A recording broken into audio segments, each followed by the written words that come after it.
Shalom. Ya, kita akan mulai ibadah malam hari ini. Kita doa dulu. Kami bersyukur Tuhan buat waktu yang Tuhan beri atas kami, buat setiap kesempatan. Terima kasih untuk waktu kami beribadah kepadamu sepanjang hari ini Tuhan.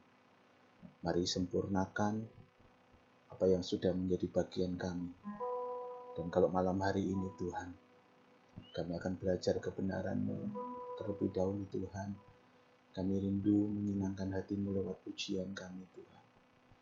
Kami mau memperkarakan hidup kami di hadapan. Apakah hidup kami ini menyenangkan hati-Mu ya Bapa? Berkati pelajaran kami malam hari ini Tuhan. Dalam nama Tuhan Yesus. Mari saudara siapkan hati, kita akan sembah Tuhan. Ku nyanyi Hosana bagi Rajaku yang duduk di tahta. Aku muliakan dan ku agungkan, Kau layak disembah.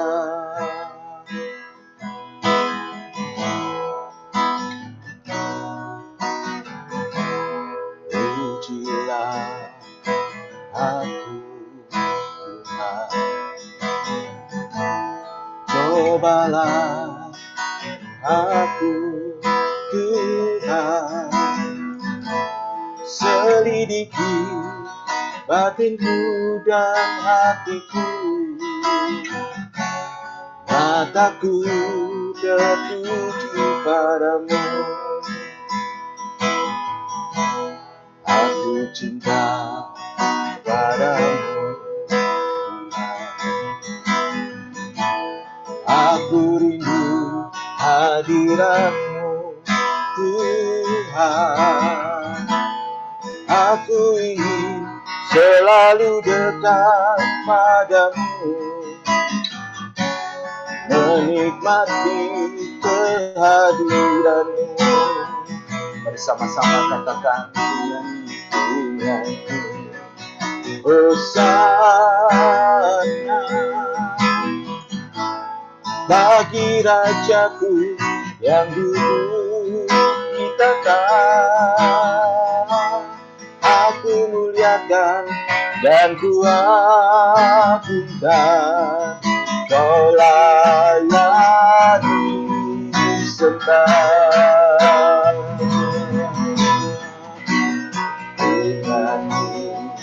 Hosana bagi Rajaku yang duduk di tahta. Aku muliakan dan ku agungkan, Kau layak disembah. Ku nyanyi Hosana bagi Rajaku yang duduk di tahta. Aku muliakan dan ku agungkan, Kau layak disembah. Kau layak disembah. Kau layak disembah.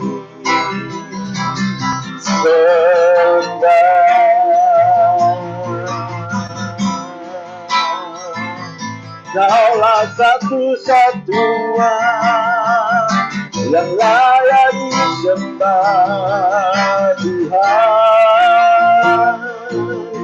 Yesus Kau ku sembah, Kau layak dipujikan Tuhan. Ku nyanyi Hosana menyembah Sang Raja Yesus Tuhan.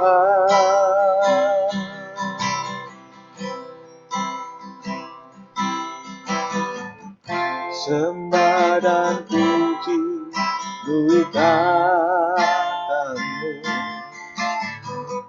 sembah dan puji nuri kata-Mu, sembah dan puji nuri kata-Mu. Yesus Tuhan adalah Raja.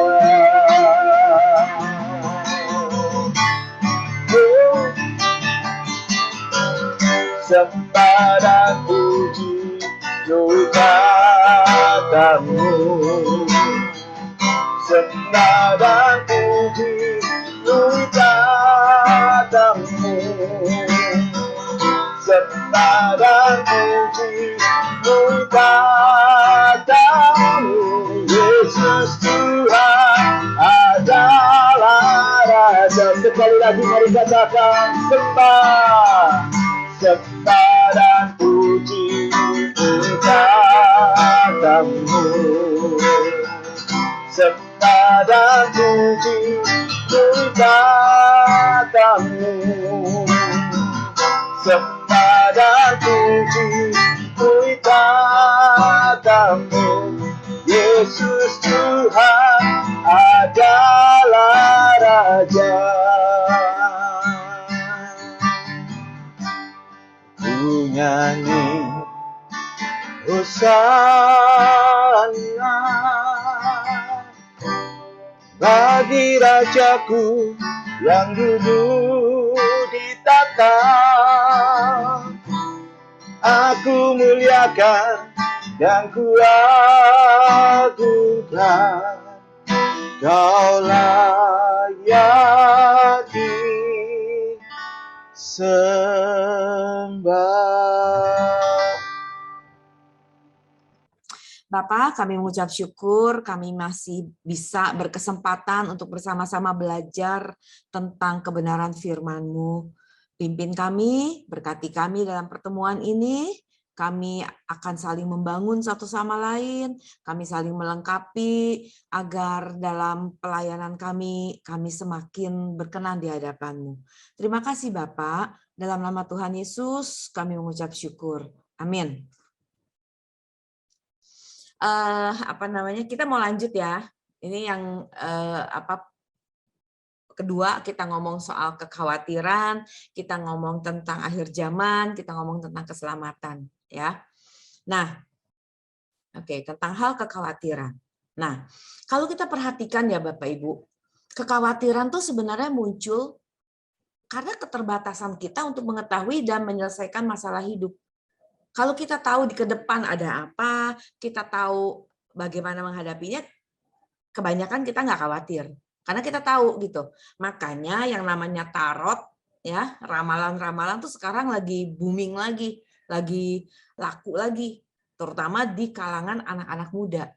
Mereka bayar 150.000 untuk 15 menit diramal pakai kartu, ya tarot ya. Nanti juga dikasih batu. Saya kebetulan ngelihat aja karena mejanya sebelah counter anak saya. Batu apa yang cocok dengan kepribadian saya? Saya lahir bulan apa? Oktober. Oh, ibu batunya jamrut. Nah, misalnya saya nggak tahu apa gitu. Warnanya ini yang cocok gitu. Bikin adem lah, bikin keberuntungan lah, whatever. Nah, sebenarnya kekhawatiran itu merupakan penghalang untuk kita bertumbuh dan berbuah. Dan kalau mau jujur, khawatir itu karena kita fokusnya pada diri sendiri. Nah, ibarat kita itu duduk di kursi goyang, kita tuh nggak kemana-mana kan, cuma goyang-goyang di tempat. Nah, kekhawatiran tuh seperti itu. Ada orang yang mengumpamakan seperti itu. Kekhawatiran nggak bikin kita maju, nggak memberikan manfaat apapun, bahkan merugikan dan mengancam iman dan kehidupan orang percaya. Nah, ini senjata iblis. Salah satu senjata iblis yaitu menanamkan kekhawatiran dalam pikiran orang percaya untuk membuat kita ragu-ragu, untuk membuat kita nggak percaya penuh pada Tuhan. Ada nggak ya? Apa jangan-jangan saya udah termasuk yang nggak akan ditolong Tuhan lagi? Nah, yang gawatnya kekhawatiran itu menular. Perhatikan deh. Kalau kita main atau kita bergaul, ngobrol lama dengan orang yang hidupnya cemas, yang ngomongnya juga negatif terus gitu, kita bisa ketularan, ketransfer gitu. Itu jangan nggak percaya. Makanya Paulus bilang, pergaulan buruk merusakkan kebiasaan yang baik. Ya, jadi kita harus hati-hati dengan siapa kita bergaul. Dengan siapa kita berbagi hidup, kita bisa sharing suka duka, kita ngobrol panjang lebar. Saya menganjurkan terutama anak muda, bergaulah dengan semua orang. Hanya kenal boleh, tapi bukan bersahabat. Bukan kita berbagi hidup. Karena dengan orang-orang yang kita mau sharing life, kita berbagi hidup hanya orang yang bisa membawa kita makin sempurna. Sementara kekhawatiran membuat kita nggak kemana-mana, malah makin mundur. Nah, kenapa sih orang khawatir? Pertama, khawatir muncul karena dosa. Ya, contoh yang sederhana aja, kalau kita lagi salah gitu, terus kita ketemu orang yang kita ngomongin orang lah gitu, walaupun benar dia itu begitu melakukan satu kesalahan, tapi kita ngomongin gitu, kita kasak kusuk, kita bahas lah gitu bersama teman yang lain. Pas ketemu orang itu kita ada guilty feeling, ngerasa, aduh tadi gue abis ngomongin nih gitu. Ada rasa seperti itu dari hal kecil, tapi nanti hal besar makin besar. Nah, ketidakmampuan kita melepaskan diri dari kekhawatiran membuat atau membawa kita kepada keadaan yang lebih serius seperti stres, depresi, gangguan mental, bahkan bunuh diri. Itu sebabnya Tuhan memberi pengajaran khusus tentang kekhawatiran dan Tuhan melarang sikap khawatir. Ini konteksnya khawatir yang salah ya. Ntar kita bahas bagaimana khawatir yang baik gitu. Nah, dalam Matius 6 ayat 30 sampai 34, Tuhan mengajarkan supaya orang percaya mencari kerajaan Allah dan kebenarannya terlebih dahulu. Hal ini menunjukkan bahwa Allah memelihara hidup manusia. Tetapi di sisi lain, manusia juga harus melakukan tanggung jawabnya sebagai ciptaan yang diciptakan segambar dengannya. Nah, maka pada akhirnya pemeliharaan Allah atau providensia Allah mengarahkan manusia untuk mendahulukan kerajaan Allah, bukan pada pemenuhan kebutuhan jasmani. Dalam hal ini, providensia Allah diarahkan pada kemuliaan Allah demi kepentingan Allah sendiri di dalam rencana agungnya, yaitu hadirnya kerajaannya. Nah, orang yang menganggap masalah-masalah hidup lebih besar daripada masalah menyenangkan hati Tuhan, sejatinya mereka sedang selingkuh terhadap Tuhan. Kekhawatiran dunia menunjukkan perasaan takut menghadapi hidup tanpa kekuatan uang, tanpa materi. Seakan-akan hidup ini ditentukan oleh kekuatan uang tersebut. Memang kita hidup butuh uang, ya kan? Kita nggak bisa bayar kangkung pakai ayat Alkitab, nggak bisa, tetap aja harus pakai rupiah. Nah, Tuhan Yesus menegaskan bahwa hidup manusia tidaklah tergantung dari kekayaan. Orang yang bergantung pada kekuatan uang berarti ia sedang memberhalakan uang tersebut. Jadi perintah Tuhan, jangan ada padaku Allah lain, itu bukan hanya berlaku bagi umat Israel yang dulu suka nyembah dewa-dewa. Tapi dewa kita sekarang, berhala kita sekarang lebih modern. Enggak lagi bentuk patung, apalagi serem-serem, enggak lah. Tapi bentuknya materi, bentuknya kekuasaan, bahkan bisa anak. Kita memberhalakan anak ya. Nah, dalam hal ini bisa dipahami bagaimana waktu Tuhan bilang orang kaya sukar masuk surga. Karena apa? Karena tipu daya kekayaan yang menunjuk pada ikatan terhadap harta, itu terus terang, itu membahagiakan hidupnya, membahagiakan jiwanya, dan membuat dia makin edik, makin tergantung pada kekayaan ini. Dalam hal ini harus diwaspadai bahwa kekayaan itu memang dapat memikat hati. Jujur aja, kita juga ngerasa lebih tenang, lebih nyaman ketika punya uang dalam jumlah tertentu. Nggak salah untuk kaya. Sekali lagi, nggak salah untuk kaya, bahkan jadilah sangat kaya. Kenapa? Pekerjaan Tuhan butuh banget biaya. Banyak orang yang harus kita tolong. Jangan cuma kaya, jadilah sangat kaya. Tapi jangan terikat dengan kekayaan itu. Jangan ngerasa nyaman hanya karena punya harta dengan angka tertentu. Itu yang salah. Nah, kekhawatiran dan tipu daya kekayaan menyebabkan seseorang tidak dapat mengerti firman Tuhan. Nah, ini yang bahayanya. Bukan hanya kita nggak bisa kemana-mana atau terikat, tapi udah jadi nggak bisa mengerti dengan benar lagi. Di satu pihak, orang percaya boleh yakin Tuhan menyertai dan memberikan providensianya dengan sempurna. Tetapi orang percaya tidak boleh hidup ceroboh. Kita harus memiliki sikap berhati-hati dan waspada menghadapi kehidupan yang akan datang dengan berbagai masalah yang bisa muncul. Oleh sebab itu, setiap orang percaya harus selalu mempersiapkan diri menghadapi hari esok dengan segala kewaspadaannya. Penyertaan Tuhan menjadi sia-sia kalau orang percaya tidak mempersiapkan diri menghadapi hari esok dengan segala masalahnya. Maka Tuhan bilang berjaga-jagalah. Ini Ukraina udah makin mengganas, makin panas. Kita nggak tahu loh, bisa aja ini pencetus perang dunia ketiga. Kita nggak tahu, ya makanya tadi Pak Eras menginstruksikan saya untuk siapin beras gitu. Karena di asrama ada 330 anak. Kalau di keluarga kita mungkin cuma 5-6 orang masih oke. Saya mesti kasih makan 330 mulut gitu sehari 3 kali. Jadi kita pakai, saya kalau nggak salah 9 ton ya sehari sebulan. Jadi siapin gitu. Ya kita order, memang punya langganan dia. Ya berjaga-jaga. Nggak salah. Ini bukan khawatir yang negatif. Ini khawatir yang berjaga-jaga. Ya. Bapak Ibu pasti pernah kan naik pesawat atau nganter orang naik pesawat gitu. Ketika kita ada di ruang tunggu, biasanya kan ada kaca gitu kita bisa lihat kan. Nah, ada 2 hal yang menarik perhatian saya. Pertama, adanya bendera merah yang berfungsi menunjukkan arah angin. Yang kedua, ada kendaraan berat yang berfungsi mendorong mundur pesawat. Nah, kedua hal ini yang saya lihat ini menyadarkan saya gitu bahwa pesawat dapat terbang karena ada 2 hal ini. Ya tentu dengan mesin dan sebagainya, tapi 2 hal ini yang ada di luar badan pesawat, tapi ini ikut menentukan atau ikut membuat sebuah pesawat bisa terbang atau tidak. Nah, pertama bendera. Bendera merah yang berfungsi berkibar itu menunjukkan angin arahnya kemana. Ya. Nah, pesawat bisa terbang kalau dia harus melawan arus angin. Pesawat nggak bisa bukan terbang yang mengikuti arus angin. Untuk terbang pertama kali, dia melawan arus angin. Jadi berarti dia harus selalu dalam kondisi waspada melihat arah angin kemana.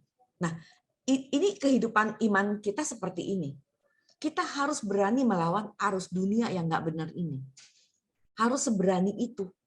Tadi di pelajaran etika terapan dilontarkan kalimat kita harus sampai segila itu gitu.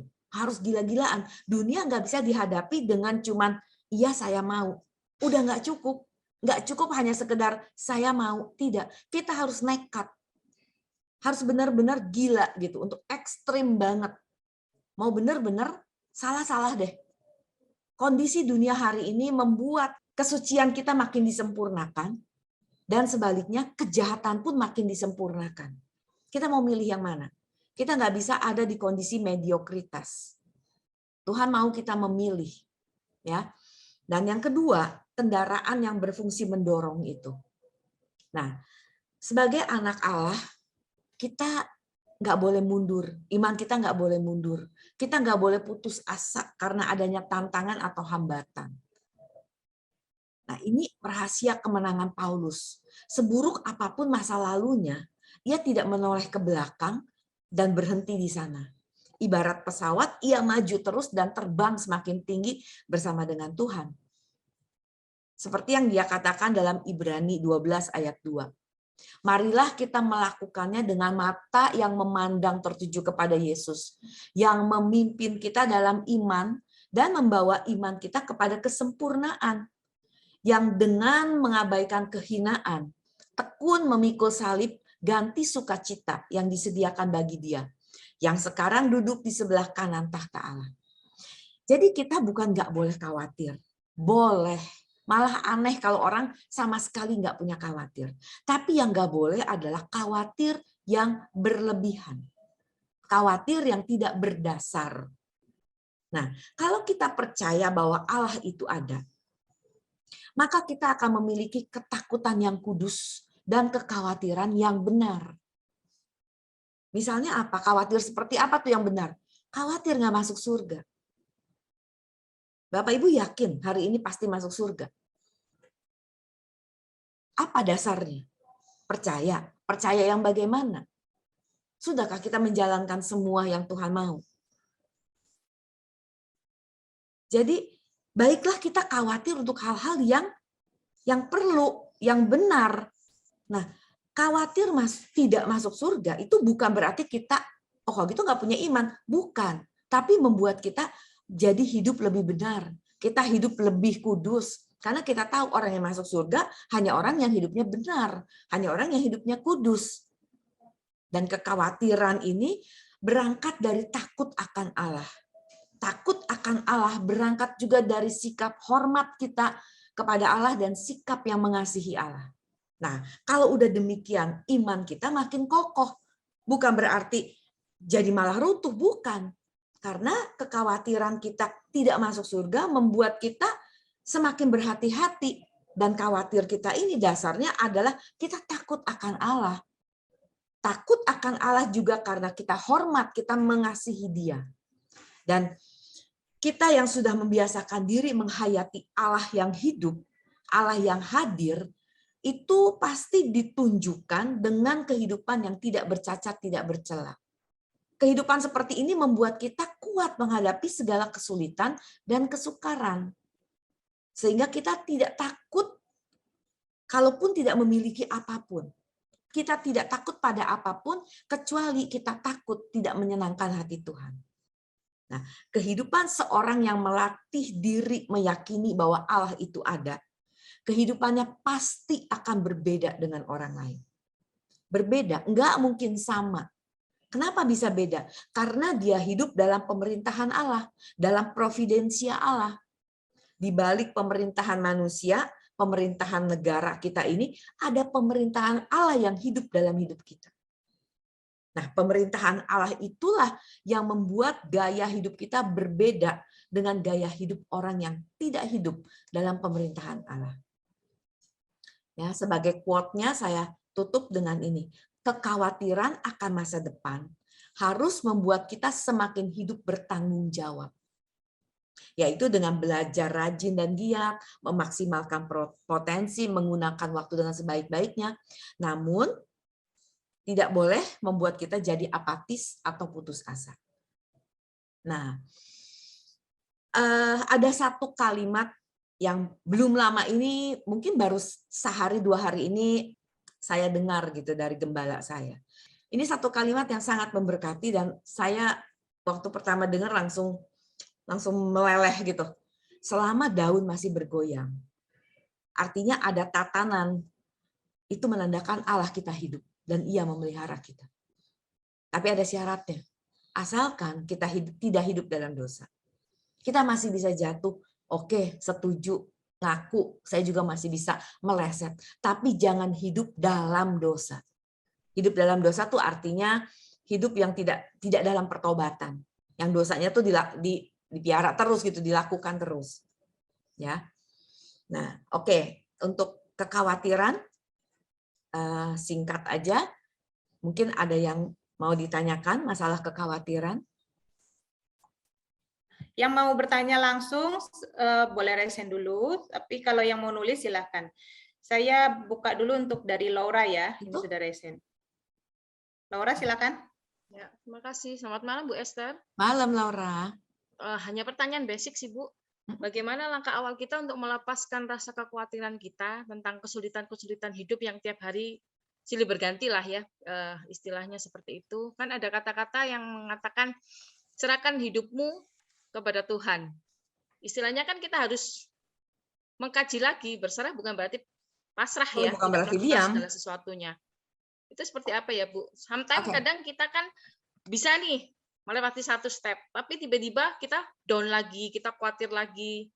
Doa kita kadang kan tidak terjawab, bukan berarti tidak didengar Tuhan, tapi kadang sunyi senyap seperti itu. Itu langkah seperti apa ya, Bu, yang mesti kita? Oke. Mindset. Terima kasih. Mindset, Bu. Katakan pada jiwa kita, katakan pada pikiran kita. Kalau memang Tuhan menghendaki begini, kita mau apa? Kalau memang Tuhan izinkan ini terjadi, apa yang kita bisa apa gitu? Nah, itu memberi kekuatan, membuat kita jadi nggak komplain, membuat kita jadi nggak bersungut-sungut gitu, ya. Jadi langkahnya adalah pertama diam, bukan diam nggak action, nggak berusaha, tapi maksudnya kita teduh dan dibalik diamnya itu tangkaplah signal Tuhan. Apa yang Tuhan mau buat atau apa rencana Tuhan dibalik masalah kita ini. Jadi jangan sibuk dulu dengan masalahnya, tapi ada apa yang Tuhan mau ajar lewat masalah ini. Nah, itu bisa membuat kita makin kuat. Sambil menunggu, tapi tetap bukannya diem terus, udah saya tidur aja, tiba-tiba nanti dapat audio, Tuhan ngomong, atau dapat orang tiba-tiba datang membereskan masalah. Bukan, kita harus berusaha, tanya kiri kanan, saya salahnya apa, kalau secara hukum gimana ya posisi saya. Nggak apa-apa, do it gitu.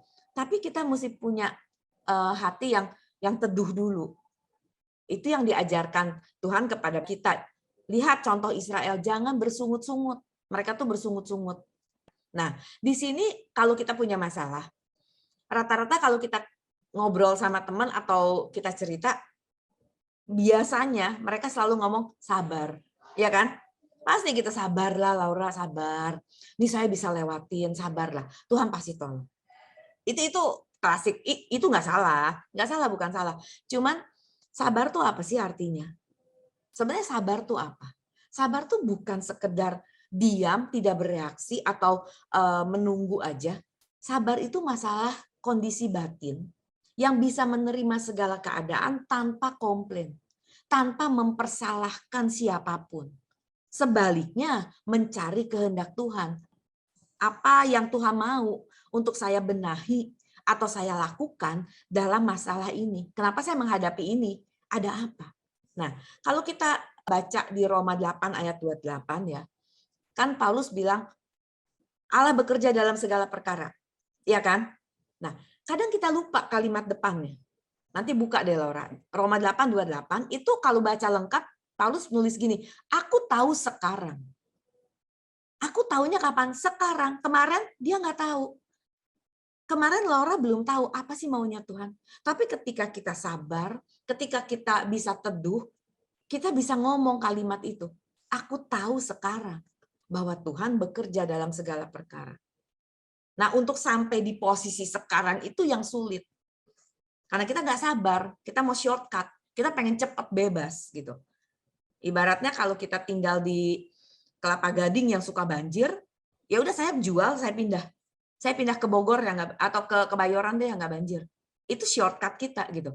Ya ini kan soal banjir bisa diatasi begitu. Kalau hal-hal lain kan belum tentu bisa secepat itu. Nah, jadi gimana caranya? Perintahkan otak kita, pikirkan bahwa kalau Tuhan memang mengizinkan ini dan mau saya alamin itu, ya sudah yuk kita dengan legowo, istilahnya orang Jawa bilang legowo lah, terimalah ini. Sambil kita pelajari apa sih yang Tuhan mau, ada apa sih yang Tuhan mau, ada yang salah nih, Tuhan mau benerin apa, atau Tuhan mau bentuk saya di sisi mana nih, ini kudu mesti diamplas nih kita. Jadi ya selamat berjuang, teduh dulu, memang nggak mudah gitu. Ya, tapi ya semakin nanti Laura bisa lewatin satu masalah, jangan kaget kalau dikasih masalah yang lebih besar, karena berarti Tuhan percaya sama kamu bahwa kamu sanggup sekarang menanggung yang lebih besar, lebih berat. Gitu. Oke, Bapak Eleazar. Ya Bu, saya. Yep. Jadi kalau dari penjelasan Ibu tadi lebih pada kerelaan hati kita saat kita mengalami proses ya Bu ya. Betul. Respon kita bagaimana sampai rencana Tuhan tergenapi dalam hidup kita, meskipun kelihatannya itu sangat sulit buat kita gitu. Betul. Memang jujur aja Pak, ngomong gampang. Ya. Ngomong gampang. Begitu praktek, tapi nggak ada jalan lain gitu. Nggak ada gimana, memang harus kita jalani seperti itu. Berarti di sini kekhawatiran yang Tuhan mau adalah kekhawatiran yang kita menuju pada hidup kekal kita ya, persiapan. Betul. Tentang hidup persiapan kekal kita. Kalau hal-hal duniawi ya kita selesaikan dengan tanggung jawab lah. Makanya Paulus juga ngomong kan, asal ada makanan dan pakaian cukup. Ya. Kita nggak tahu nih kita hidup berapa lama lagi loh dengan Ukraina yang sedang memanas begini. Ya, kemungkinan bisa terus Jakarta udah gempanya kan udah cukup sering nih. Kita nggak tahu ini patahan dari Selat Sunda ini gimana di bawah sana. Bisa tiba-tiba bom, perkiraan Jawa akan tenggelam dan sebagainya. Ya udahlah kita rame-rame aja ya Pak Sami ya. Endingnya berkemas-kemas ini ya Bu ya. Iya, endingnya sih memang berkemas-kemas selalu. Siap. Terima kasih Ibu. Oke. Oke, baik, makasih Bu Esther. Sebelum kita masuk ke pembahasan yang kedua, saya mau simpulkan dulu dari tadi yang sudah Ibu Esther bahas ya. Mungkin yang baru-baru masuk jadi bisa mengikuti apa yang sedang kita perbincangkan. Yang pertama tadi subtemanya tentang kekhawatiran, bagaimana providensia Allah dengan kekhawatiran tentang kehidupan kita gitu ya. Di mana providensia Allah. Nah, ketika kita tidak tahu kepastian tentang masa depan, maka kita menjadi khawatir. Tetapi sesungguhnya khawatir itu adalah penghalang untuk kita bertumbuh. Karena kekhawatiran itu berfokus kepada diri sendiri. Seharusnya kita khawatir tentang hal yang utama, yaitu bagaimana keadaan kita di hadapan Tuhan. Itulah yang utama. Ketika kita mencari dahulu perkenanan Tuhan, mencari dahulu kehendak Tuhan, maka segala providensi Allah, segala pemeliharaan Allah akan diarahkan untuk menggenapi rencana Allah di dalam hidup kita. Pasti Tuhan memelihara kalau kita mau mengarahkan hidup kita kepada rencana Tuhan, maka kita tidak perlu khawatir tentang hidup kita. Jadi kekhawatiran itu terjadi ketika kita fokus terhadap diri kita sendiri, yaitu kita memberhalakan kepentingan kita atau memberhalakan orang-orang atau sesuatu yang kita sayangi, maka kita menjadi khawatir. Tetapi kalau kita fokus kepada Allah, menyerahkan semuanya kepada Allah, maka kita menjadi lebih berserah, lebih beriman, dan yakin bahwa Tuhan akan memelihara kita. Oh, ini ada pertanyaan menyusul masih tentang khawatir dari Pak Bambang. Kita kan boleh dan harus kaya. Pertanyaan pertama, apa batasannya kita bisa mencari, berkarir, dan mendapatkan kekayaan yang merupakan bagian kita di bumi? Yang kedua, apa indikasi kalau kita sudah melanggar batasan tersebut? Pertama, pasti karir kita tidak melanggar firman Tuhan. Ya, jadi pedagang, oh dagang apa dulu nih saya mesti tanya, dagangnya narkoba ya jelas salah gitu kan ya. Jadi batasannya adalah dalam mencari karir yang pertama adalah tidak melanggar firman Tuhan dan tidak melanggar hukum negara, karena pemerintahan itu berasal dari Tuhan, kita juga harus patuh ya. Kedua, apa indikasinya kalau kita sudah melanggar batasan tersebut ya? Selain sudah melanggar norma tadi, juga biasanya kalau kita memang orang yang maksudnya cukup peka ya, pasti hilang damai sejahtera. Ya, karena kita akan merasa gelisah, kita merasa bener nggak ya? Biasanya kalau kita udah gelisah seperti itu pasti ada yang salah. Biasanya. Jadi secara umum saya kasih tahu bahwa akan hilang damai sejahtera, tapi masing-masing pribadi kita kan punya kualitas hubungan dengan Tuhan yang berbeda-beda. Nah, jadi cara Tuhan menegur kita, kurikulum hidup kita masing-masing juga pasti berbeda. Nah, yang pasti apa yang kita usahakan, yang menjadi karir kita, tidak boleh melanggar kebenaran firman Tuhan dan melanggar hukum negara. Dan kalau kita sudah melanggar batasan, pertama hilang damai sejahtera, kedua kita terikat. Terikat itu abstrak loh, bukan sesuatu yang kita bisa lihat kasat mata, tetapi kita bisa rasakan. Makanya tiap hari sebelum hari berganti, sebelum lebih lanjut, cepat bebenah. Tiap hari itu kita beresin. kayaknya tadi saya salah apa. Jadi selalu dalam kondisi kita tuh benar gitu. Sehingga waktu kita mulai terikat, kita langsung rasa, wah ini nggak benar nih. Saya pernah pengen punya satu tas. Saya nggak punya warna putih. Saya ya nggak perlu ya warna putih gitu. Tetapi ya untuk melengkapi koleksi, kenapa enggak gitu. Terus saya kepikir dan jalan dong ke mall, lihat saya naksir nih gitu. Oh naksir. Oh terus orangnya bilang, Bu, kalau nggak penting-penting amat, minggu depan sale, ada diskon gitu, tunggu aja. Oh iya benar. Ya udah saya tunggu. Sampai saya lupa. Saya kelewat gitu, season sale-nya lupa gitu. Ya saya lupa nih. Nah, saya merasa gini, wah saya udah berhala nih. Wah saya soalnya udah kepikiran gitu. Kepikiran sampai mengikat gitu. Gak ada yang tahu, anak saya juga nggak tahu. Di pikiran saya kok itu nggak terbayang lalu tiba-tiba di sini jadi ada gambarnya, kan enggak. Tapi kan kalau kita mau jujur, kita seringkali mengingat itu. Nah, itu udah signal-signal. Nah, kalau saya buahkan itu, saya beli, itu jadi berbuah dosa jadinya. Bukan nggak boleh punya tas putih. Bukan nggak boleh. Kalau memang hak kita dan kita mampu dan memang untuk ada satu keperluan, ya why not beli aja. Tapi balik sekarang mikir lagi gitu, untuk apa sih? Apalagi masa pandemi gini, kita Zoom melulu. Tuh tas putihnya saya bawa kemana? Saya bawa ke dapur gitu kan? Enggak juga, enggak ada keperluan. Sedangkan harga tas itu saya bisa sekolahin anak mungkin, saya bisa bantu keluarga yang di PHK suaminya. Banyak hal kita bisa lakukan dengan uang itu. Tapi kalau saya tetap beli, wah saya nggak ngebayang rasa salahnya jadi berbuah gitu akhirnya. Nah kita harus peka dari sejak awal, indikasinya mana? Ada damai sejahtera yang hilang. Ada sesuatu yang mengganjal yang membuat kita jadi aduh ketegur gitu dan keterikatan. Buru-buru kalau udah tahu kita mulai terikat nih, buru-buru pergi, buru-buru lepasin, karena makin lama makin terikat makin susah. Dunia itu memang ya menjanjikan sih, dengan uang yang banyak kita bisa apapun gitu, dan itu nikmat ya, nikmat nggak munafik, itu mengenakan daging kita kok ya. Nah, ini sekarang menjadi urusan yang polemik juga. Apakah orang Kristen boleh melakukan usaha jualan rokok atau alkohol atau arak ya yang memabukkan? Nah, saya jualan kue. Saya jualan kue. Kalau ibu bapak makan kue saya tiap hari, ibu bisa diabetes loh. Loh, benar, bisa gemuk, bisa overweight gitu. Gimana? Kita punya kedai fried chicken. Sehatkah itu? Kan enggak. Kalau mau jujur kita ngomong sampai sedetil-detilnya, rasanya kita jualannya udah amat sangat terbatas. Nah sekarang dengan dunia yang sudah tidak ideal, dengan dunia yang udah rusak begini, kita memang harus memilih. Tentu yang melanggar hukum pasti udah nggak boleh, itu nggak usah diomongin ya. Tapi kalau rokok itu kan boleh. Maksudnya nggak melanggar hukum gitu. Negara membolehkan kita menjual rokok. Nah sekarang pertanyaannya atau jawabannya boleh atau enggak adalah balik ke diri kita sendiri.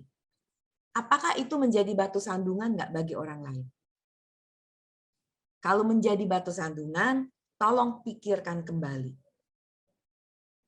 Ya saya nggak bisa putuskan. Nah sekarang kalau misalnya saya bisanya jualan rokok Bu, kalau saya nganggur, Ibu mau biayain rumah tangga saya. Nah loh, gimana? Ya kan? Nah, tapi sekali lagi ini memang ranah etika nih. Saya ngajar etika dan ini pertanyaan yang udah sering kali dipertanyakan. Dan saya nggak punya jawaban yang saya bilang boleh atau tidak. Sebaiknya memang tidak. Sesuatu yang merusak harkat hidup orang sebaiknya tidak kita perluas, kita berdagangin. Tetapi dengan dunia yang sudah rusak dan kondisi moral orang yang juga udah rusak, bukan berarti kita setuju, tetapi balik lagi, apakah lingkungan atau dengan berdagang ini saya menjadi berkat buat orang atau jadi batu sandungan? Karena satu hal yang saya tahu pasti adalah Tuhan tidak mungkin menempatkan kita di mana jalan keluar satu-satunya adalah dengan berbuat dosa. Tidak mungkin. Ya Tuhan yang merintahkan kita, kuduslah kamu, karena aku kudus, berarti dalam setiap pekerjaan kita pun harus kudus. Jadi tidak mungkin Tuhan memojokkan kita sampai satu-satunya jalan bagi kita untuk bertahan hidup hanyalah dengan jualan rokok. Tolong pertimbangkan aja kalimat itu. Ayat itu tolong pertimbangkan gitu. Kita harus kudus dalam segala hal. Tapi jangan terlalu ideal karena dunia sudah tidak ideal. Ya, jadi masing-masing diperkarakan secara pribadi. Ya kita gumulkanlah. Ya, sama aja dengan gini. Seorang akuntan di satu perusahaan, dia harus bikin window dressing. Dia harus bikin laporan palsu, laporan untuk pajak yang berbeda dengan sesungguhnya. Gimana? Sementara dia digaji. Dia harus nurut apa yang atasan, tetapi ini melanggar negara, merugikan negara malah. Nah, itu harus jadi pertimbangan juga. Ya, saya waktu itu kasih tahu ya, sekarang bertahan dulu. Saya nggak suruh langsung keluar. Kamu udah punya keluarga, punya anak, kamu juga harus bertanggung jawab. Tapi sementara itu carilah kerjaan lain. Nah, puji Tuhan dia pindah ke perusahaan yang walaupun lebih kecil, gaji lebih kecil, tetapi akuntansinya terbuka dan benar gitu. Jadi ya ada jalan keluar lah. Ya, oke, kita lanjut ya. Oke, sekarang hal keselamatan. Keselamatan pada dasarnya adalah usaha Tuhan mengembalikan kita kepada rancangannya yang semula. Nah, rancangan semula Allah itu apa? Masalahnya kan gitu. Membuat makhluk yang disebut manusia ini menjadi kawan sekerjanya.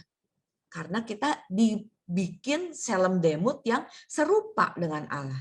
Nah, berarti fokus keselamatan haruslah bagaimana kita menjadi manusia seperti yang dikehendaki Allah. Dan setiap orang tentu punya pola yang berbeda-beda.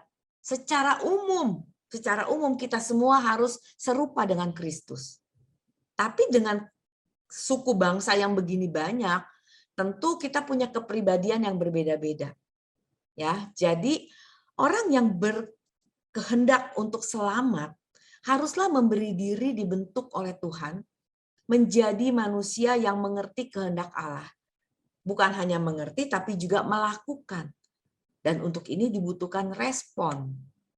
Memang keselamatan itu secara murni itu adalah prakarsa Tuhan dan hanya Tuhan yang bisa melakukan. Hanya Bapa melalui putranya Tuhan Yesus. Kita nggak bisa menyelamatkan diri kita. Tetapi dibutuhkan respon untuk menggapai atau menggenapi anugerah itu. Untuk menerima anugerah itu butuh respon. Nah, dewasa ini teologi kemakmuran yang beredar sangat luas, di mana pandangannya bahwa keselamatan dalam Yesus menekankan pemulihan kehidupan jasmani atau fisik.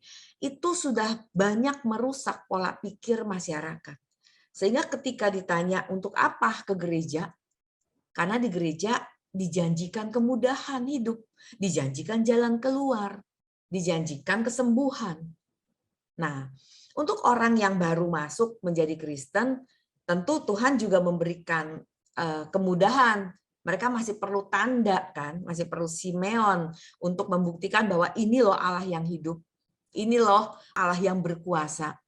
Jadi nggak masalah gitu. Mungkin saja Tuhan dengan murah hatinya memberikan kesembuhan. Kok tiba-tiba sembuh ya?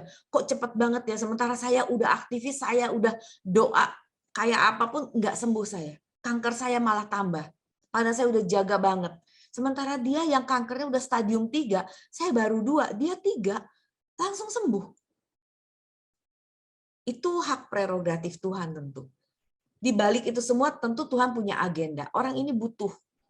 Sedangkan kita bukan nggak butuh, tetapi Tuhan lebih menuntut tanggung jawab kita.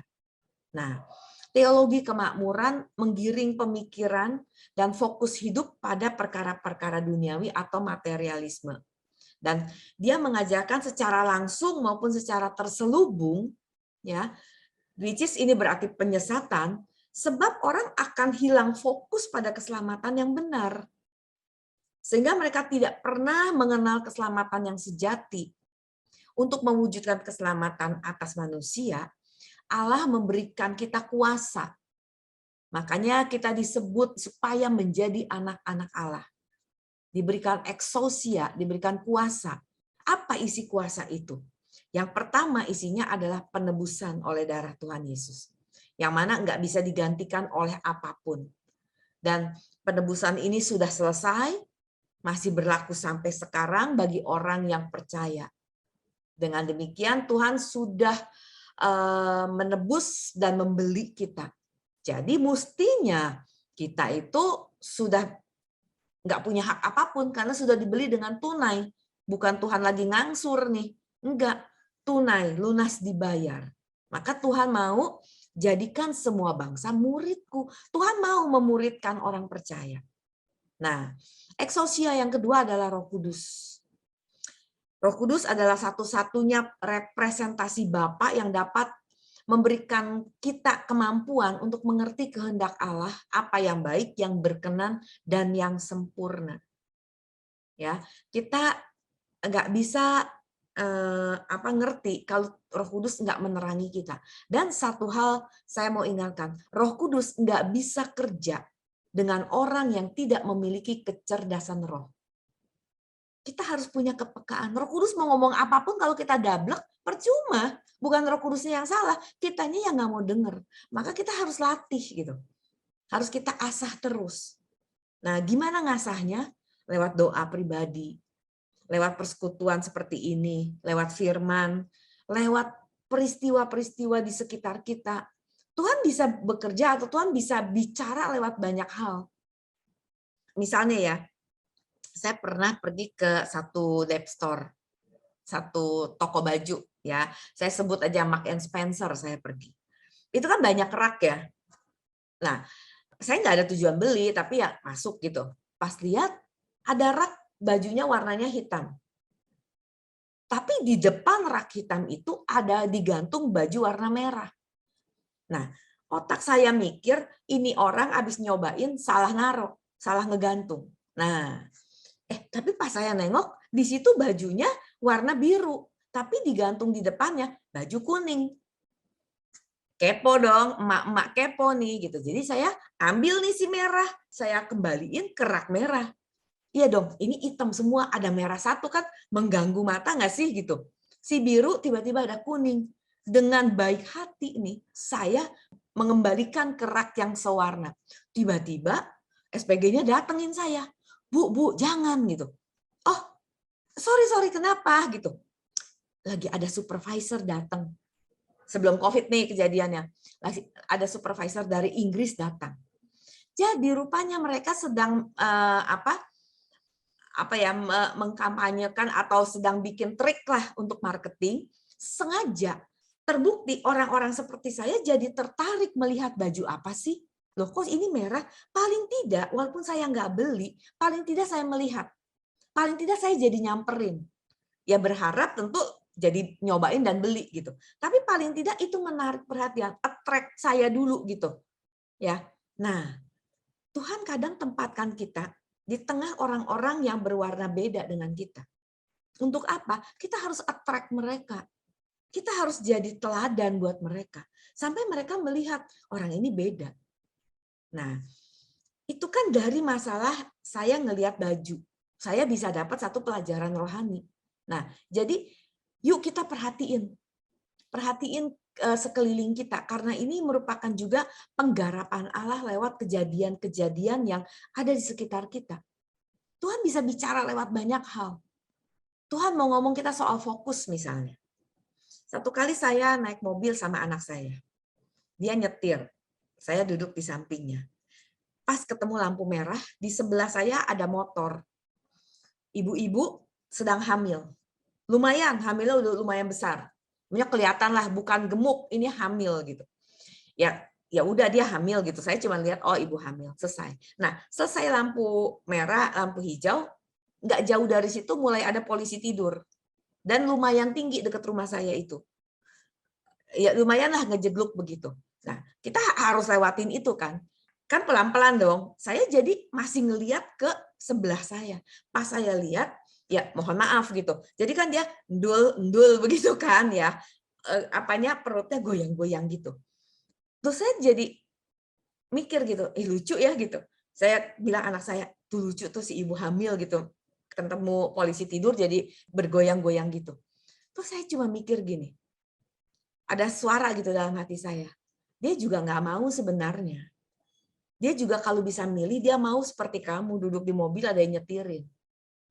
Tapi masalahnya nggak ada pilihan lagi. Dia harus pergi ke satu tempat, ya saya nggak tahu apa gitu. Ini kendaraan yang dia punya, ya dia pergi. Orang mau ketawain kek, orang mau omongin kek, masa bodoh. Saya punya fokus, saya mau pergi ke tempat itu, dan ini kendaraan saya. Nah, di situ saya juga belajar. Kalau kita fokus, kita punya tujuan. Apa tujuan kita? Pulang ke rumah Bapa di surga. Kita nggak peduli kita diomongin orang kek. Asal kita bener ya, mau orang ngeledekin kita nggak eksis kek, mau ngomongin kita aneh kek. Saya fokus. Saya nggak urusan sama kamu. Yang penting saya nyampe. Yang penting tujuan saya tercapai. Gitu loh. Jadi Tuhan bisa garap kita lewat kejadian-kejadian di sekitar hidup kita. Nah, saya pribadi gitu, banyak belajar dari hal itu. Dan itu menyenangkan buat saya.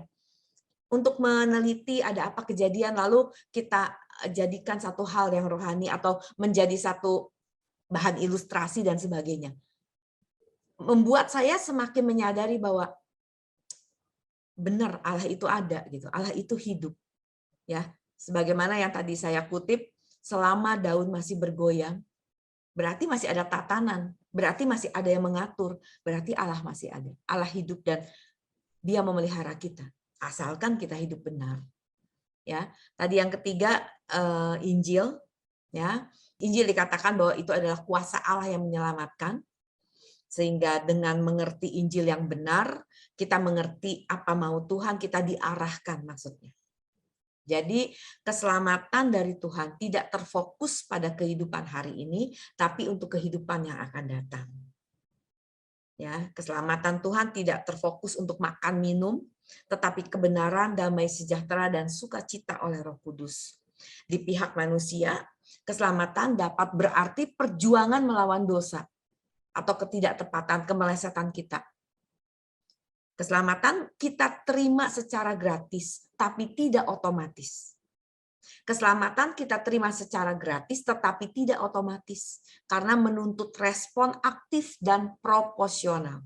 Ingat, bukan hanya respon saja, tapi harus yang aktif dan proporsional, yang cukup, yang memadai. Jangan cuman, ya saya terima hari ini, terus besoknya masa bodoh, nggak bisa sekali aja. Kita harus update terus tiap hari. Maka ciri orang yang hidup dalam keselamatan adalah fokus hidupnya pasti untuk masa depan. Seperti si ibu tadi yang hamil itu. Dia fokus kepada tempat yang dia tuju. Saya nggak tahu dia mau ngapain, nggak tahu apakah dia lagi mau ke rumah sakit mengontrol kandungannya. Yang pasti dia nggak peduli, dia tetap tegar, pakai helm, begini. Pakai motor Honda bebek begitu. Jadi kita pun harus begitu. Seperti tadi saya di awal bilang, kita harus gila. Udah nggak cukup cuman mau, nggak bisa cukup mau. Dengan dunia yang udah rusak gini, nggak cukup kata mau. Itu awal boleh. Tapi harus terus diupdate sehingga punya tekad. Dan akhirnya nekat. Ya, oke. Kira-kira itu tentang keselamatan. Jadi tadi keselamatan adalah mengembalikan manusia ke rancangan Tuhan yang semula, yaitu agar manusia menjadi serupa dengan Allah, ya, manusia yang ilahi atau imago Dei, memiliki karakter-karakter ilahi. Jadi keselamatan adalah seperti yang Rasul Paulus katakan ya Bu ya, keselamatan jiwamu. Nah, masalahnya Bu, di kebanyakan gereja-gereja Pentakosta dan karismatik ya, karena Pentakosta dan karismatik ini percaya kuasa dalam arti bukan sekedar otoritas ya, kuasa Allah, dan itu adalah hak juga ya, eksosia. Di sini kan eksosia kan kita mengerti bahwa ini adalah Injil, penebusan Roh Kudus dan juga penggarapan Allah. Tetapi juga ada yang bilang haknya orang Kristen itu adalah Diberkati, untuk keselamatan, iya. Ya, tubuh jiwa roh lengkap, holistik, jadi gitu. Nah, gimana Bu menurut Ibu? Jadi keselamatan yang tubuh jiwa roh itu holistik itu? Ya itulah yang banyak masih kurang tepat ya. Saya nggak bilang 100% salah. Ya, Tuhan juga nggak mau kok kita susah sebenarnya.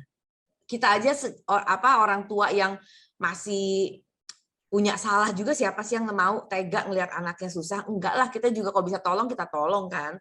Tapi kan kadang kita juga ngerti gitu. Wah, saya nggak bisa kasih terus uang nih. Kamu harus kerja sendiri, kamu harus hemat dong. Ya kan? Kita juga mendidik anak kita, apalagi Bapa di surga. Apa sih yang dia nggak punya? Kita dengan keterbatasannya akan bilang, aduh hari ini mama banyak banget pengeluaran, mama cuma bisa bantu kamu sekian ya. Karena keterbatasan kita. Bapak nggak ada batasnya, mau ngejor kita tiba-tiba dengan cara yang ajaib, dengan cara apapun bisa aja saya diberkati. Tapi kan bukan gitu cara mendidiknya. Bapak lebih mementingkan ending atau end up ujung kita tuh seperti apa. Nah, orang tuh hanya mikir bahwa setelah percaya, saya dapat jaminan. Komplit paketnya gitu, tanpa melihat sisi tanggung jawab. Kemarin saya pas ngajar di kelas etika, satu gembala ya di luar kota, bukan di Jakarta, dia bilang gini, Bu, saya mau cerita nih, jemaat saya satu keluarga pamit kemarin, keluar dari sebagai jemaat gitu. Loh kenapa Pak? Karena dia bilang di gereja Bapak nggak ada kasih.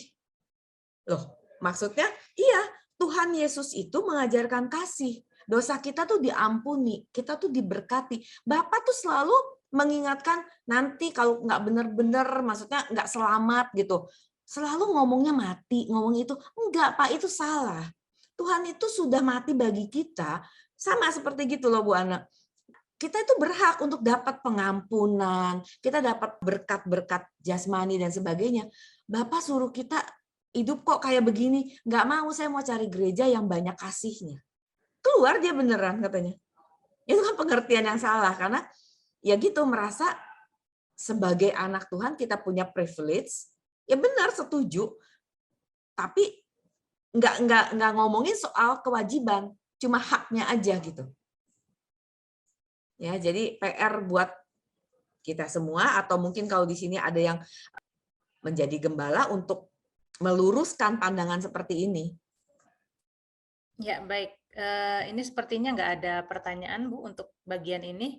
Mungkin bisa dilanjutkan bagian selanjutnya. Kita masuk ke poin terakhir, yaitu tentang akhir zaman. Ada kecenderungan pengkhotbah atau pembicara Kristen mengulas mengenai akhir zaman dengan menampilkan penjelasan yang menurut saya cukup ceroboh karena memuat tafsiran atau praduga-praduga yang tidak beralasan, yang tidak berdasarkan kebenaran firman Tuhan. Memang ulasannya bisa menarik dan dapat menjadi semacam rangsangan untuk mempermainkan perasaan, emosi, tapi sebenarnya tidak membangun fondasi iman yang benar dan sikap antisipasif terhadap dunia yang semakin jahat ini. Nah, Tuhan sudah menyampaikan pesannya bahwa dunia di mana manusia hidup ini tidak akan pernah menjadi tambah baik. Apa yang disampaikan Tuhan dalam firman-Nya tidak mungkin salah, tidak mungkin juga dibatalkan. Jadi kalau ada ajaran yang mengesankan bahwa dunia bisa bertambah baik, itu salah. Bahkan menyesatkan. Indonesia akan dipulihkan. Orang Kristen akan jadi 90%. Mana? Mana buktinya? Hal ini bukan dimaksud mengancam untuk menjadi umat Tuhan supaya jadi takut lalu cari Tuhan. Bukan seperti itu. Tapi kita harus mengajak umat untuk berpikir realistis.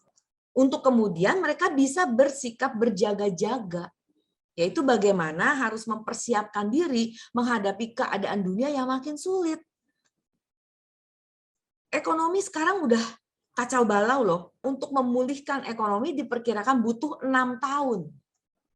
Kira-kira dibutuhkan 6 tahun untuk memulihkan ekonomi kita. Tapi dengan catatan kita dengan kondisi yang di saat di titik ini.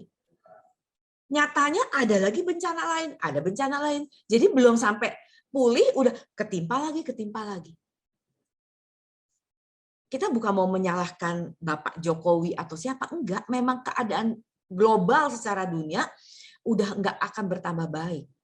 Kegentingan dunia hari ini tidak disadari oleh banyak orang Kristen, sehingga mereka lebih mempersoalkan masalah dunia, masalah ini itu daripada mengerti rencana Bapak. Bukan enggak boleh bermain politik, bukan enggak boleh kita aktif dalam kegiatan misalnya Green World, Greenpeace, enggak, bukan, silahkan. Tetapi semua yang kita lakukan itu membuat kita mempersiapkan diri untuk kembali ke sana.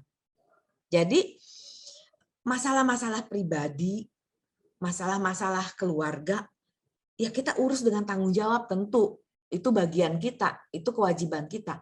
Tetapi di samping itu semua, lebih dari semuanya kita harus ngerti apa sih yang Bapak mau dalam hidup kita ini.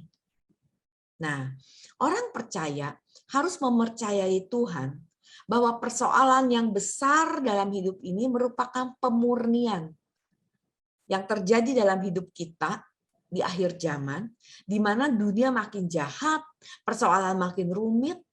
Nah, kita harus percaya bahwa semua ini merupakan cara Tuhan menyempurnakan kita. Paulus mengingatkan, ketika orang dianiaya, ketika orang zaman Kristen mula-mula itu disiksa, mereka berhenti berbuat dosa. Mereka mencari Tuhan, mereka jadi sungguh-sungguh, mereka melepaskan semua haknya. Kita nggak mengalami siksaan secara fisik seperti mereka. Tapi kita juga nggak kalah siksaan kita. Yaitu apa? Kita harus perang melawan kenyamanan dunia. Mereka disiksa secara fisik, kita malah dimanjakan. Dan ini lebih sulit melepaskannya karena enak. Enak gitu loh bagi tubuh kita. Dimanjakan. Dunia menjanjikan. Nah ini yang berat buat kita, terutama buat generasi di bawah kita, generasi muda sekarang. Itu kasihan loh mereka. Mereka benar-benar menghadapi dunia yang udah jahat banget. Mungkin kalau yang seumuran saya, 50 something udah mau 60, kita pernah ngalamin masa-masa di mana ada damai, ada tenang gitu. Kalau anak sekarang kayak sana gejolak udah wow. Ya, mereka benar-benar harus kita perlengkapi, harus kita kasih pengenalan akan Tuhan yang benar-benar murni gitu supaya mereka siap menghadapi dunia. Wah, seperti ini loh. Saya nggak ngerti ya. Saya dapat info dari anak saya. McDonald, kita tahu semua lah McDonald ya. Sekarang tidak lagi menjual kentang dalam ukuran besar. Saya nggak tahu Bapak Ibu perhatikan nggak? Khususnya untuk di Singapura, Malaysia, Jepang dan Indonesia. Negara-negara pemakan McDonald yang cukup besar. Kenapa? Sudah tidak cukup lagi. Suplai kentang di dunia tidak cukup lagi. Itu baru satu kentang. Tahun 2040 diperkirakan kita udah nggak bisa makan daging lagi yang real, semua sintetis. Udah nggak benar, udah bergeser. Ada satu film, nanti saya tanya anak saya ya, saya lupa kemarin ikut nonton satu film yang menggambarkan bagaimana udah polusi di mana-mana, lalu anjing laut ya, anjing laut itu udah dia tuh bisa ngerayap naik ke satu tebing, lalu kepleset terus jatuh berdarah-darah mati. Karena mereka udah nggak punya tempat untuk mereka istirahat. Anjing laut kan suka tiduran gitu kan. Nah, pantai kita tuh mengalami ablasi, mengalami penurunan air laut yang cukup signifikan, yang membuat mereka nggak bisa lagi bersantai-santai dan sebagainya, sehingga mereka cari tempat lain yang sebenarnya bukan habitat mereka. Kemarin disorot hutan di Kalimantan, pada tahun sekian itu masih hijau. Sekarang tinggal sepertiga hutan kita yang hijau. Mereka menyoroti hanya Kalimantan. Yang lainnya sudah ditebang ya atau ditanam dengan tanaman lain gitu. Tapi bukan hutan rindang lagi, udah bukan. Saya cuma mikir ya, bagaimana ya kita sebagai bangsa Indonesia mempertanggungjawabkannya kepada Tuhan. Kita itu negara yang sangat kaya loh. Kita itu penuh rimpah dengan segala hasil hutan, juga palawija kita, minyak kita, timah kita, boksit kita. Itu bagus semua. Tapi kenapa kita jadi negara yang punya utang banyak begini? Kita lihat Singapura, punya apa dia? Kecil banget, cuma sejakarta pusat lebarnya, luasnya. Tapi dia bisa kokoh, bisa begitu makmur lah gitu. Kenapa? Ya karena orangnya diajar bertanggung jawab, diajar tertib. Nah, saya belajar satu hal, kenapa orang Jepang itu tidak bertuhan, tapi mereka maju. Nah, Tuhan yang adil, Tuhan memberikan hujan, Tuhan memberikan panas kepada manusia, seluruh manusia. Bukan hanya kepada orang Kristen kan, kepada seluruh manusia. Artinya apa? Selama kita berusaha, selama kita kerja keras, kita bisa kok diberkati, bisa kok kita dapat uang. Nah, orang Jepang dimulai dari anak-anak itu sebelum dia diajar matematika, dia diajar tata tertib dulu. Bagaimana kamu harus antri, bagaimana kamu harus mendahulukan orang yang lebih butuh. Hal simple.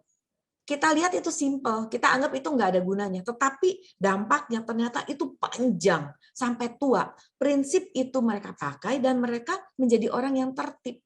Dengan ketertiban itu, sehingga mereka bisa sekarang menjadi bangsa yang ya makmur. Jepang itu makmur. Kita lihat gimana kota-kotanya tertata dengan baik. Kalau Bapak Ibu ke Jakarta, lihat nggak? Kabel listrik di mana-mana bisa menjuntai nggak karuan. Ini ibu kota, ini kota besar. Kabel listriknya ayo timpa-timpaan begitu. Ada sampai, wah udah deh. Kita bandingkanlah zaman, coba cari di Google ya. Jakarta tahun 1910 misalnya. Terus bandingkan Singapura tahun 1910. Sama-sama masih kota kuno. Sama-sama masih lenggang, masih sepi. Tapi lihat bagaimana menata kota itu udah kelihatan bagaimana pribadi bangsa itu. Ya, saya bukan mau menjelekan Indonesia. Saya orang Indonesia, saya cinta Indonesia. Saya rasanya nggak mau mati di luar Indonesia. Saya mau bertahan di sini gitu. Tapi saya cuma mau menjelaskan bahwa dunia ini udah makin rusak, makin nggak benar. Moral banyak orang makin nggak benar. Lalu kita anak-anak Tuhan harus bikin satu perbedaan. Apa itu perbedaannya? Kasih. Kasih. Sehingga orang bisa melihat bahwa Ibu Ana beda loh, Ibu Laura beda loh. Kok dia bisa ya ngampunin ya? Kok dia bisa ya seperti itu? Dunia udah nggak butuh khotbah, dunia butuh keteladanan. Rakyat, tetangga, teman kantor, keluarga kita nggak butuh ayat, bukan nggak boleh ayat, tapi bukan butuh kita ngomongin ayat. Ingat ya Mazmur sekian. Enggak, saya butuh ngelihat mama yang berdoa. Saya butuh ngelihat mama yang sabar. Saya butuh ngelihat papa yang bertanggung jawab. Itu jawaban bagi dunia. Dan Tuhan pasti akan pelihara kita ketika kita mempraktikkan, kita menjadi saluran kasih-Nya. Karena Tuhan perlu wadah untuk Dia mencurahkan kasih-Nya untuk orang-orang yang lewat kita ini. Ya, dan ini tanggung jawab kita. Dan percayalah ketika kita menjalankan tanggung jawab kita, Tuhan pun akan memelihara kita, akan mencukupkan kita. Nah, masalahnya seperti tadi dikatakan bahwa orang selalu mau ketika sudah mengaku percaya, semua all in, Tuhan beresin gitu. Nah, sekarang pertanyaannya, ketika Tuhan membereskan masalah kita, terus mau apa? Kita doa, kita mati-matian sampai mungkin sampai nungging-nungging gitu ya, minta Tuhan bereskan masalah ini. Sekarang menjadi pertanyaan yang Bapak Ibu jawab masing-masing. Kalau Tuhan selesaikan, mau apa kita? Apa yang mau kita lakukan? Kita mau jadi apa dengan penyelesaian masalah ini? Oh, bukan berarti nggak boleh selesai. Bukan, tetapi biar kita nggak cepet-cepet minta selesai masalah. Kalau rencana Tuhan atau penggarapan Tuhan belum selesai. Oke, saya rasa cukup dari saya. Mungkin ada pertanyaan. Ya, Bapak Ibu Saudara, dari yang sesi yang ketiga ya tentang akhir zaman, kita mendapatkan pelajaran ya dari kenyataan yang ada bahwa dunia memang tidak bertambah baik, sedang menuju kehancurannya. Oleh karena itu kita harus realistik dan juga antisipatif. Antisipatif itu dengan cara gimana? Kita harus bagian kita penuhi. Dan kalau memang masih ada persoalan, itu pun bagian dari pemurnian atau penampian dari yang Tuhan izinkan untuk terjadi dalam hidup orang percaya.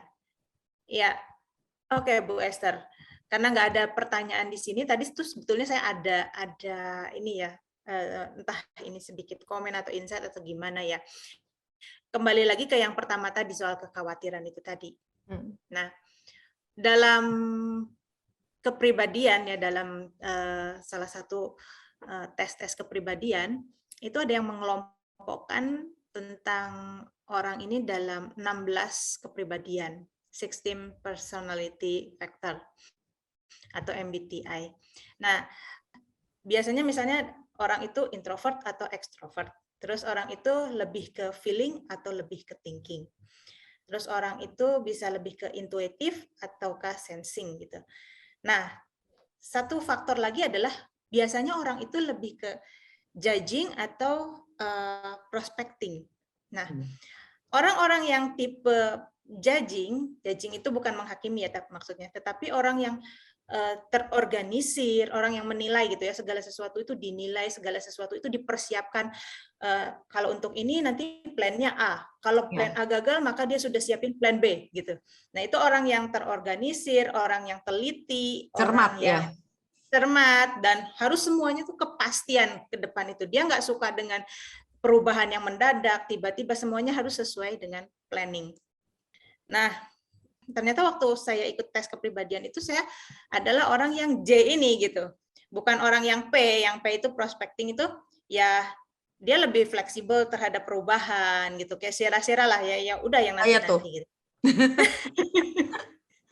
Nah, apakah memang dalam sisi ini gitu ya, dengan kepribadian yang seperti ini, untuk tidak khawatir apakah lebih susah, lebih sulit untuk orang-orang yang seperti saya ini ya, karena ada dua pengelompokan gitu ya, ada orang yang harus segalanya terorganisir, kepastian, dan satu lagi yang prospecting itu yang ya sudahlah dia lebih fleksibel dengan perubahan gitu.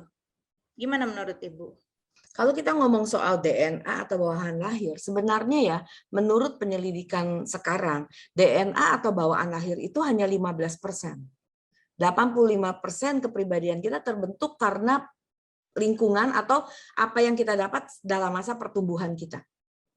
Ya, itu yang saya baca dari penelitian sekarang. Jadi kita nggak bisa hanya menyalahkan, oh saya bawaannya begini. Karena orang tua saya seperti ini, saya jadi begini. Nah, kebanyakan karena memang kita melihat contoh orang tua, contoh lingkungan kita jadi proses meniru lah seperti mereka. Nah, saya tidak mempersalahkan psikologi untuk mengelompokkan seperti itu. Itu bisa membantu kita mengenal siapa kita. Tetapi apa yang Roh Kudus bisa lakukan itu lebih dari semua teori. Jadi kalau memang Ibu tipe J, saya tipe P gitu ya. Sebenarnya nggak ada orang yang murni P, murni J, itu kan nggak ada ya. Semua ada mix-nya gitu. Cuman lebih menonjol di mananya gitu ya, kan. Berapa persennya itu yang paling besar. Kalau maksudnya gini, apakah ini lebih sulit atau enggak? Karena apa? Firman Tuhan bilang kebenaran atau firman Allah itu memerdekakan kita. Jadi saya percaya karakter orang seperti apapun ketika dia tersentuh dengan firman, dia ngerti firman yang benar, itu bisa memerdekakan dia dari segala apa nih yang salahnya, apa yang mengikatnya, atau apa yang kekurangannya. Bisa. Tapi memang karakter bawaan orang pasti ada. Pasti ada. Ya, tipe persuku juga kan ada gitu. Suku Batak ngomongnya pasti lebih keras ketimbang suku Sunda. Ya kan? Itu kan udah bawaan dari sebuah suku gitu. Di mana kita tinggal. Nanti kalau dari orang Sunda pun atau orang Batak pun kalau udah lahir di Sunda dari kecil tinggalnya di Bogor gitu, ya dia nggak akan ada gaya Batak, ya dia bisa ngomong Sunda malah. Karena akan terpengaruh oleh lingkungannya. Jadi nggak masalah sih Bu sebenarnya dengan karakter seperti apapun, selama dia sudah menerima keselamatan, maksudnya sudah kenal Tuhan dan ada Roh Kudus dalam hidupnya. Iya Bu, baik, makasih Bu. Ini ada pertanyaan dari Ibu Esther Pranoto. Apa mau buka mic? Ya, selamat malam Bu Esther. Malam Bu Esther. Ya, sama-sama. Esther. Nah, Bu, ini saya mau tanya, ada banyak yang bicara itu begini. Kadang kalau orang itu rohani ini kedukuran. Rohaninya apa Bu? Rohani ini kedukuran, ketinggian. Oh. Terlalu tinggi Bu. Oh. Tapi dalam bentuk negatif. Oke. Nah, itu jarang memikirkan perkara dunia kan. Nah, tapi kalau orang tidak memikirkan tentang kerohanian, itu kadangkala ambisinya besar. Jadi itu tempo hari pernah saya dengar ya. Wah, ini maksudnya keluargamu ini terlalu mikirno perkara rohani itu kebanyakan gitu kan. Jadi enggak punya kekhawatiran seperti itu. Nah, pendapatnya Bu Esther gimana tentang statement ini gitu? Sebenarnya ya, menurut saya statementnya salah. Kalau orang memikirkan tentang rohani, dia pasti juga memikirkan tentang hal-hal hidup di dunia ini seimbang. Orang yang dewasa nggak mungkin hanya memikirkan hal rohani tanpa memikirkan hidup duniawinya. Tapi bukan terikat ya, tapi kita harus bertanggung jawab kan hidup ini. Dan Tuhan bilang, kasihi Tuhan Allahmu dengan segenap hati, pikiran, kekuatan, akal budi kita. Berarti Tuhan nggak mistis, nggak ngawur, nggak pakai logika. Tuhan mau kita pakai logika, Bu.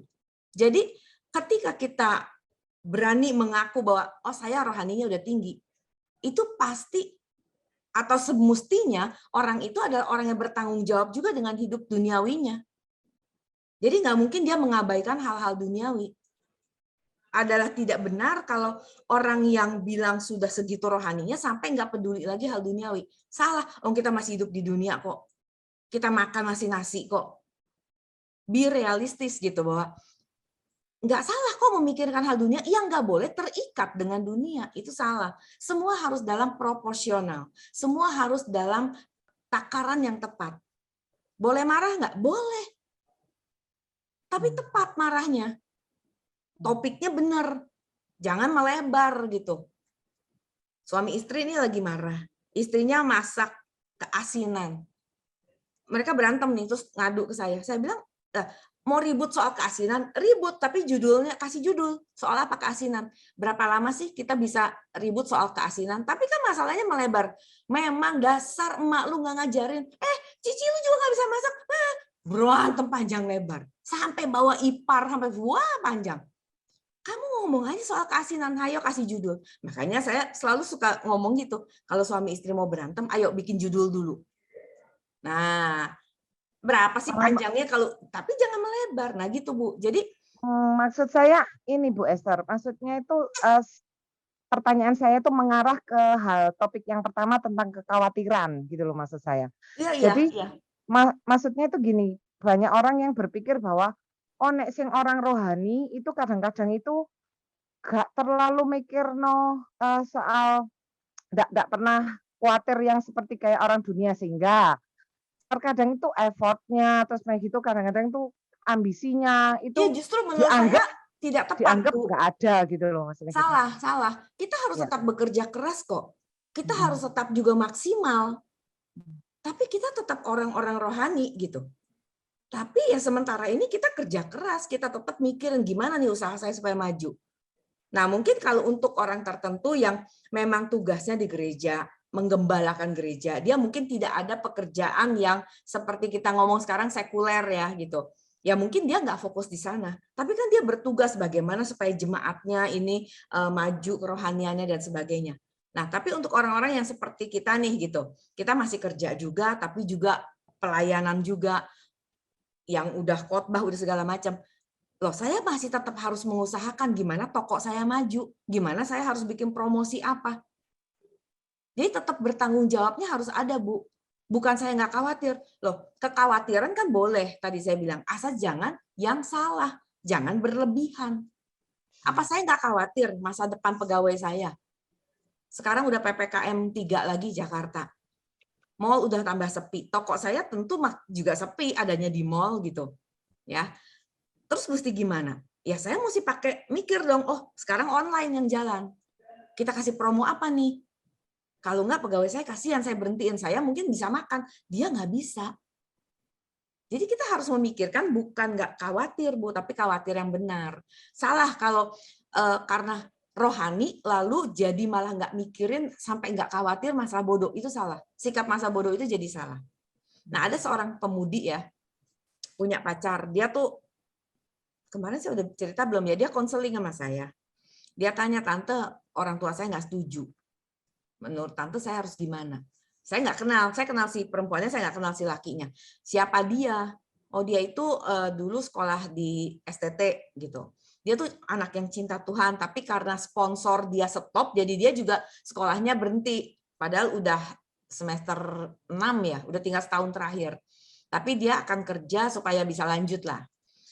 Setelah saya selidik-selidik, ternyata perempuan ini pernah putus waktu tunangan tuh 2 kali. Jadi dia tuh kayak ada trauma, nggak mau putusin lagi nih pacarnya, walaupun keluarga nggak setuju gitu.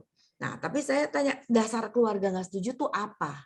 Kan orang tua juga mungkin nggak sejahat itulah, apa sih dasarnya?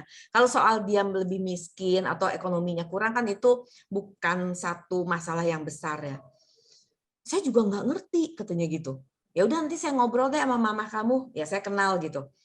Oh jangan deh tante gitu, dia nutup-nutupin. Saya jadi penasaran, coba kerjaan suami kamu apa sih emangnya? Oh sekarang dia lagi nggak ada kerjaan, dia ngegojek gitu. Saya nggak masalah loh dengan ngegojek, itu halal kok gitu. Berapa emang income-nya? Ya pokoknya cukuplah untuk dia makan. Lah katanya mau nabung buat sekolah lagi. Dia kos di mana? Dia sebut satu tempat. Itu lumayan loh kosnya daerah situ, saya bilang gitu. Dia bayar pakai apa? Saya yang bayarin, kata si perempuan. Kok kamu yang bayarin? Ya nggak cukup. Loh, dia ngegojek jam berapa? Ya mulai sekitar jam 8, 9 sampai ya makan siang lah gitu. Terus setelah itu dia itu dengerin khotbah, dia baca buku. Dia cinta Tuhan banget, Tante. Orang cinta Tuhan tuh pasti bertanggung jawab. Dia nggak bertanggung jawab, hidupnya aja boro-boro buat ngawinin kamu. Buat hidupnya aja kos aja dibayarin pacarnya. Ya jelas aja orang tua kamu nggak setuju. Pernah nggak kamu stop? Pernah Tante, aku stop bayarin kos-kosannya. Terus dia jadi kerjanya kan mesti lebih keras gitu, lebih panjang. Dia sakit Tante, masuk rumah sakit, lebih mahal daripada bayarin kos. Jadi balik lagi saya bayarin kos. Bilangnya cinta Tuhan, bilangnya mau sekolah Alkitab, bilangnya dengerin firman Tuhan terus, tapi hidupnya nggak mau kerja. Gimana? Jadi orang yang kalau ibu bilang rohaninya tinggi, pasti hidupnya bertanggung jawab. Kalau dia nggak mau mikirin tentang hidupnya atau nggak bisa down to earth seperti itu, saya meragukan soal ketinggian rohaninya itu. Takutnya orang tuh cuma berfantasi, Bu. Iman fantasi jadinya nanti. Kita masih hidup, kita harus bertanggung jawab. Ada kekhawatiran dalam hidup ini, tapi yang sehat. Karena kita khawatir ekonomi kita makin nggak benar, kita ngirit. Nah itu benar kan, reaksinya jadi benar gitu. Karena kita nggak tahu besok gimana, kita membatasi. Nggak perlu beli yang nggak butuh banget. Membatasi mungkin kalau sekarang punya rencana jalan-jalan yang kita kurangi. Ya pokoknya kita berhemat gitu. Gitu Bu kira-kira. Ya, sudah paham ya. Ya sudah, makasih Ibu Esther. Oke. Makasih. Baik Bapak Ibu, tadi kita sudah dengar tentang providensi Allah ya, pemeliharaan Allah dalam kehidupan kita. Baik itu dari tentang kekhawatiran, tentang keselamatan, bagaimana Tuhan juga memelihara keselamatan kita, tapi tentu harus ada respon kita. Dan juga bagaimana tentang di akhir zaman, di dunia yang semakin buruk ini, Tuhan juga tetap memelihara, tapi di situ pun harus ada respon kita yang bertanggung jawab. Di luar kemampuan kita untuk bertanggung jawab, Tuhan akan memelihara kita, Tuhan yang akan mengerjakan.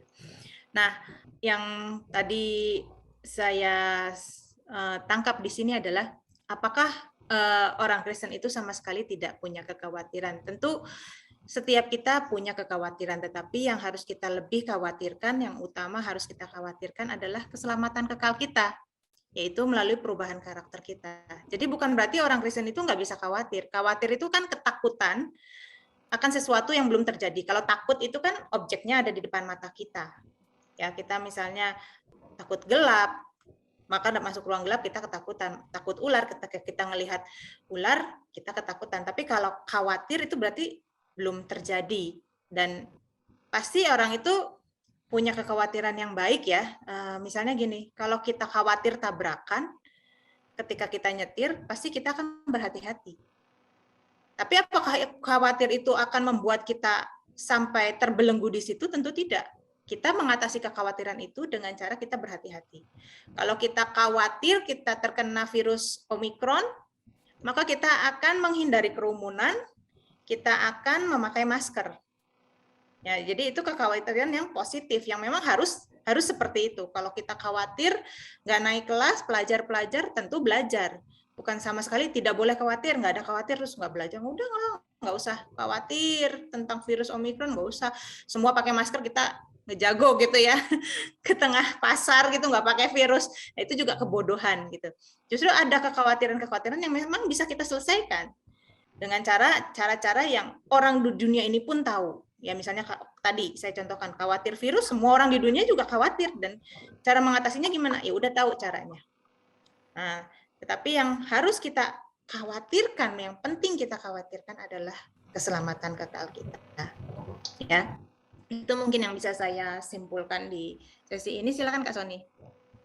Oh, kita berdoa ya. Bapak Surgawi, terima kasih untuk malam ini. Kami sungguh bersyukur, kami sungguh berterima kasih. Kami mendapat pengajaran yang kami melihat dari angle yang benar mengenai providensia Allah. Sehingga kami mengerti sekarang bahwa kehidupan yang kami hidupi saat ini adalah kehidupan yang seharusnya bertanggung jawab. Terima kasih Tuhan, kami menyerahkan hidup kami masing-masing, menyerahkan setiap keluarga, dari keluarga-keluarga yang ada, pendidikan, sekolah, pekerjaan, bahkan jodoh. Tuhan tolong mereka semuanya. Kami percaya pertolongan Tuhan sempurna.